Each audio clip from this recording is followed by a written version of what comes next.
svoju sol.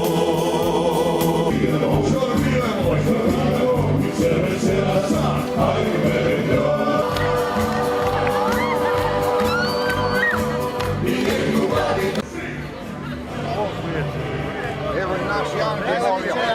Ja sam Karlovčan, ovo su moji dečaci.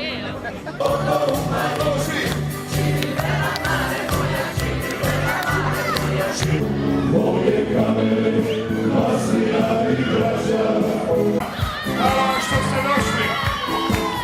Dragi moji prijatelji, drage Karlovčanke i Karlovčani. Ja znam da Karlovac živi na 4 rijeke. Da ih volite sve, ali da vam je posebno draga Korana. Da imate jednog od najboljih gradonačelnika u Hrvatskom, mog prijatelja Jelića, jedan veliki pljesak za njega. Hvala vam što ste došli. Hvala vam što ćemo ovim pokretom za bolju Hrvatsku 27.12. odnosno 10.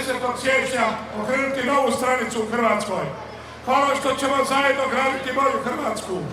Hvala vam što ćemo već u veljači Vladu obavezati na 4 kapitalne stvari. Da donese strategiju ravnomjernog gospodarskog razvitka Hrvatske koji će omogućiti svim općinama, gradovima i županijama, pa i općinama i gradovima u Karlovačkoj županiji da bolje žive, ne da živi samo Zagreb, Međimurje, Istra, nego cijela Hrvatska. Jedan veliki pljesak za takvu Hrvatsku.